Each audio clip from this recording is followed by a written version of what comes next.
Assalamualaikum and hello everyone. Welcome back to my channel and to a brand new vlog.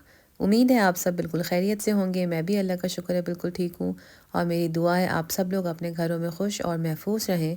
अल्लाह ताला आप सब की तमाम तकलीफ़ें परेशानियाँ खैर और आफ़ियत के साथ दूर करें और सारी जायज़ दुआएं कबूल करें। आमीन सुम्मा आमीन। तो चलिए स्टार्ट करते हैं आज का व्लॉग। और बताइए आप लोग के आप लोगों के रमज़ान कैसे जा रहे हैं। यहाँ पे तो अल्हम्दुलिल्लाह बहुत अच्छे जा रहे हैं कंपैरेटिवली, मतलब लास्ट ईयर की बनिस्बत इस साल थोड़े से काफ़ी छोटे रोज़े हैं।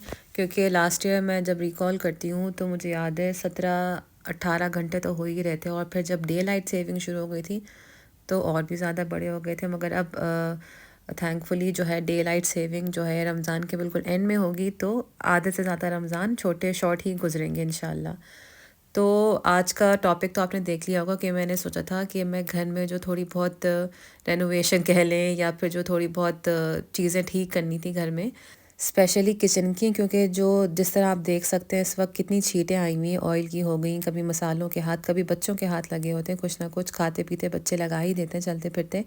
तो मुझे ये सब तमाम काम करने थे, रमज़ान से पहले ही करने थे, मगर क्योंकि मुझे टाइम नहीं मिल पा रहा था तो मैंने सोचा कि ईद से पहले पहले तो करना ही है, ताकि ईद पे इंशाल्लाह सब कुछ अच्छा सा और साफ़ सुथरा और कुछ नई लुक हो। तो मैंने सोचा अभी मुझे थोड़ा बहुत टाइम मिला हुआ था इस वीक, तो मैंने फिर ये जल्दी से स्टार्ट कर दिया। रमज़ान से पहले ही सब ले आई थी मैं। असल में यहाँ पे जो हमारा किचन है इसमें बैक स्प्लैश के लिए इन्होंने कुछ भी नहीं लगाया, बस सिवाय सिंपल एक वॉल ही है। वरना अमूमन ये होता है टाइल्स लगे हुए होते हैं या एक मेटल की प्लेट होती है या ग्लास की प्लेट होती है। तो मैंने फिर ये किया था कि यहाँ पे मिलती है B&M में मिलती हैं हीट रेजिस्टेंट शीट्स होती हैं, तो वो मैंने लगा दी थी। इससे पहले भी जो लगाई थी वो भी हीट रेजिस्टेंट ही थी, मगर काफ़ी चल गई। मगर अब क्योंकि वो मैं चाह रही थी कि पूरी मेरी वॉल कवर हो और एक इवन लुक आए, तो फिर मैंने पूरी पूरी वॉल ही कवर कर दी थी। बहुत मतलब जैसे कहते हैं ना जो टाइल्स लगे हुए नीचे आप देख सकते हैं जो ब्राउनिश टोन में, न्यूट्रल टोन्स में, उस तरह से तो नहीं मिला कुछ सिमिलर, मगर ये मुझे मिल गया था मोज़ाइक में। इस तरह के आप लोगों को अगर याद हो बहुत पहले टाइम में हुआ करते थे इस तरह के फ्लोर हुआ करते थे पाकिस्तान में। तो ये कुछ उसी तरह की लोग हैं, मगर माशाल्लाह पूरे जब कवर हो गई तो काफ़ी अच्छी लग रही थी। थोड़ा टाइम तो लगा था मुझे लगाने में, मगर इतना सेटिस्फाइंग काम लग रहा था ना मुझे ये। और ये काम करते करते मुझे आप यकीन करें मुझे अपनी यूनिवर्सिटी इतनी याद आ रही थी ना। और ये देखें झटपट हो भी गया। हालांकि ऐसा हुआ नहीं था, मुझे एक 1.5 घंटा लगा था। हाँ तो मैं बता रही थी ये सब करते हुए मुझे अपनी यूनिवर्सिटी का टाइम इतना याद आ रहा था, क्योंकि उस वक्त भी हम इसी तरह के काम करते थे। कटिंग हो गई और मतलब स्केचिंग, ड्राफ्टिंग, ड्राइंग्स। तो बड़ा मज़ा आ रहा था मुझे ये चीज़ लगाते हुए, बहुत इन्जॉय किया था मैंने ये।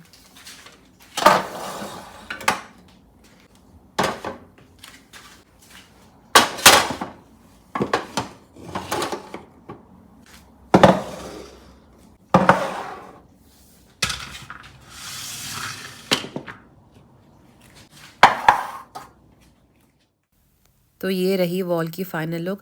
सिंपल एक सिर्फ शीट लगाने से आप यकीन करें इतना पूरा लुक चेंज हो गया। हालांकि सिर्फ एक ही वॉल पे लगाई थी, मगर इतनी अच्छी लग रही है ना माशाल्लाह ये।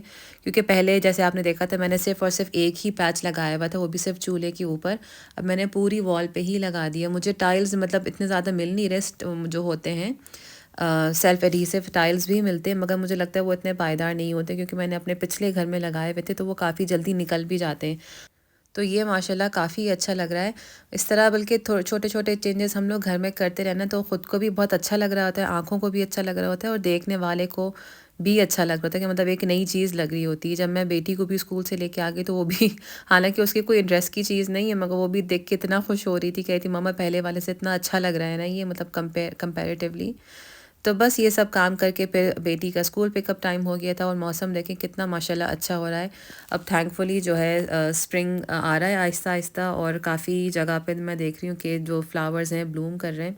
और यहाँ पे दोनों बच्चे वॉल को देख के ऐसे खुश हो रहे हैं जैसे पता नहीं क्या देख लिया उन्होंने।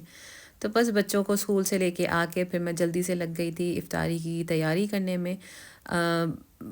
जैसे सब घरों में होते हैं मेरे घर में भी यही होता है कि पहले एक हफ्ते खूब तैयारियां हो रही होती, हर चीज़ पक रही होती है, A to Z, पकोड़े, फ्रूट चाट, दही बड़े, छोले, सब कुछ बन रहा होता है। मगर आहिस्ता आहिस्ता हम लोग खानों की तरफ ही आ जाते हैं, क्योंकि जो बातें इतना ज़्यादा फ्राइड आइटम जो है नहीं खाया जाता, बहुत हैवीनेस फील होती है और फिर पेट भी डिस्टर्ब रहता है। तो मैंने इस दिन सोचा था कि फ़्रूट चाट के साथ मैं फिर जो मेरे फेमस पराठा रोल है मैं वही बना लूँ। तो बस 2 ही चीज़ें मैंने बना ली थी और जल्दी भी बन जाती हैं। सब बस बोनलेस चिकन अगर आपके पास अवेलेबल हो तो इंस्टेंटली वो डीफ्रॉस्ट भी हो जाती है और जल्दी जल्दी बन भी जाती है। इसकी रेसिपी मैं डिस्क्रिप्शन बॉक्स में डाल दूँगी। मैंने अपने दावत व्लॉग में शेयर की थी आप लोगों के साथ। तो अगर आप लोगों को ट्राई करनी हो तो ज़रूर बनाइएगा। बहुत मज़े की बनती है, बिल्कुल जैसे पाकिस्तान में मिलते हैं ना पराठा रोल। चटनी भी वैसी बनती है, जो गार्लिक सॉस होता है वो भी वैसा होता है और चिकन भी उतनी ही मज़े की और सॉफ्ट और टेंडर होती है। तो यहाँ पे साथ साथ चिकन बन रही थी और मैं फ्रूट चाट की भी तैयारी कर रही थी। और फ्रूट चाट पहले जब मैं छोटी थी तो मुझे इतनी नहीं पसंद हुआ करती थी, मगर अब आहिस्ता आहिस्ता वक्त के साथ मुझे बहुत मज़े की लगने लगी है।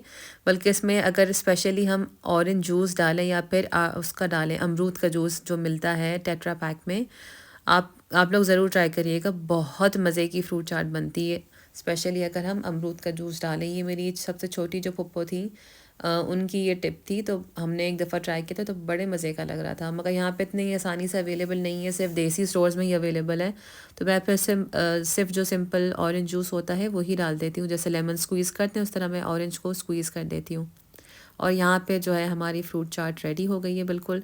जितनी ठंडी हो उतनी ही मज़े की लगती है और रोज़े में तो और भी दिल चाह रहा था ठंडी ठंडी फ्रूट चाट खाने का। यहाँ पे तो मौसम अभी ठंडा ही है तो गले भी अच्छे खासे ख़राब ही हो रहे हैं। हर साल यही होता है रमज़ान में कि शरबत हो गया, फ्रूट चाट हो गया और फिर ज़ाहिर फ्राइड आइटम, इन सब से गले ख़राब भी होने शुरू हो जाते हैं। तो बस यहाँ पे फिर मैं जल्दी जल्दी जो है पराठे रोल जो है रोल अप कर रही हूँ। वैसे तो मैं पराठे रोल के लिए मैं पूरियाँ ही बनाती हूँ, पूरी पराठा जो मिलता है एक्चुअली। मगर क्योंकि रमज़ान में ऑलरेडी बहुत ज़्यादा ऑयली खाने हम खाते ही रहते हैं, तो मैंने बस जो सिंपल पराठे नहीं हम बनाते हैं नाश्ते में सेक के, उसी अंदाज से मैंने पराठे बना लिए थे और बहुत मज़े के पराठे रोल बने थे। जिस तरह के आप देख सकते हैं, बहुत सॉफ्ट एंड जूसी इसकी बोटियाँ होती हैं और सॉस तो बस आप ना ही पूछें, बहुत मज़े का होता है। गार्लिक मेयो सॉस बनाती हूँ मैं इसके साथ। तो बस हम तीनों ने, बेटे ने, बेटी ने और फिर मैंने, हम तीनों ने साथ बैठ के इफ़्तारी की। हस्बैंड, जैसे कि मैंने आपको बताया था, इफ़्तारी के टाइम आजकल नहीं होते, तो बस हम 3 ही होते हैं। यहाँ की ऐसी ही लाइफ है, वर्क रूटीन वैसी ही होती है। ज़ाहिर है मुस्लिम कंट्री तो है नहीं कि आपको इफ़्तारी के लिए ऑफ़ मिल जाए या फिर स्कूल भी आपको मतलब रमज़ान की वजह से जल्दी ऑफ़ हो जाए। तो ज़ाहिर है ये सब चीज़ें हमें कॉम्प्रोमाइज़ करनी पड़ती हैं यहाँ पे इस तरह की नॉन मुस्लिम कंट्रीज़ में। तो बहरहाल फिर इफ़्तारी के बाद फिर मैं आ गई थी, वापस से लग गई थी अपने बाकी रिमेनिंग काम पे। मुझे पेंट भी करना था, जहाँ जहाँ जैसे मैंने आपको दिखाया था ऑयल के निशान थे, तो ये सारे काम मैंने फिर इफ़्तारी के बाद करे थे। ये एक टब मैं मंगवा के रखती हूँ, आप जैसे देख सकते हैं आधे से ज़्यादा ऑलरेडी ख़त्म हो चुका है, क्योंकि मुझे हर 2-3 महीने बाद थोड़ा थोड़ा जहाँ जहाँ गंदे हो रही होती हैं दीवारें, वो पेंट रीपेंट करनी पड़ती। ये भी मैं शायद तीसरी दफ़ा रीपेंट करी, क्योंकि किचन की वॉल्स ऐसी हैं, मैट फिनिश पेंट नहीं, पता नहीं कौन सा कहलाता है ये पेंट, जो बिल्कुल चौक की तरह होता है, वो यहाँ पे घर में पेंट करवाया हुआ है लैंडलॉर्ड ने। तो इसको बार बार रीपेंट करना पड़ता है ताकि साफ़ सुथरी लुक रहे हमेशा। तो ये वाला एरिया काफ़ी ज़्यादा गंदा होता है। तो और स्पेशली स्विच के पास जहाँ पे भी हाथ मतलब पकाने वाले हाथ हो रहे होते हैं, खाना लगा होता है, सालन वगैरह सब कुछ, तो उसी के निशानात बने हुए थे, वो मैंने किए। और फिर ऑल अराउंड द हाउस जो है बच्चों के हाथ लगे होते हैं, स्पेशली जो छोटा बेटा, बेटी तो नहीं करती, बच्चों क्यों बोलूँ, बेटे ने गंदी इतनी की हुई है ना दीवारें। तो बस मैंने कहा रमज़ान से पहले ये सब होना ही होना है। यहाँ पे शायद कैमरा इतना सही से कैप्चर नहीं कर पा रहा, मगर इतने धब्बे थे ना, चॉकलेट के धब्बे और फिर ऑयली जो होते हैं चिप्स के हाथ के धब्बे, हर छोटे छोटे निशानात बने हुए थे। तो वो बस मैं जल्दी जल्दी मैंने सोचा कर लूँ। लास्ट ईयर तो मैंने अच्छा खासा मतलब बड़े बड़े पैचेस किए थे, मगर इस दफ़ा मैंने छोटे रोलर से ही, क्योंकि ज़ाहिर इतना टाइम नहीं होता रमज़ान में, तो फिर मैंने छोटे रोलर से ही छोटे छोटे ही पैचेस कर लिए थे। तो अच्छी काफ़ी ज़्यादा मतलब क्लीन लुक अब आ रही है। पता नहीं क्यों, शायद कैमरा नहीं कैप्चर कर पाता, मगर अभी थोड़ा थोड़ा दिख रहा है मुझे चॉकलेट के निशानात, कुछ अभी भी झलक रहे हैं पेंट के बावजूद भी, मगर फिर भी काफ़ी ज़्यादा मतलब अच्छा और साफ़ सुथरा हो गया अल्हम्दुलिल्लाह। तो बस आज का व्लॉग यहीं पे एंड करती हूँ मैं। उम्मीद है इंशाल्लाह आप लोगों को ये व्लॉग ज़रूर पसंद आया होगा, और अगर आप नए हैं मेरे चैनल पे तो सब्सक्राइब करना बिल्कुल भी नहीं भूलिएगा। और अगर आपको मेरे व्लॉग्स पसंद आते हैं तो ज़रूर कमेंट्स में बताइएगा, कोई सजेशन हो या कोई रिक्वेस्ट हो वो भी ज़रूर बताइएगा। इंशाल्लाह आने वाले व्लॉग्स में कुछ डिफरेंट चीज़ें भी ज़रूर लाऊंगी।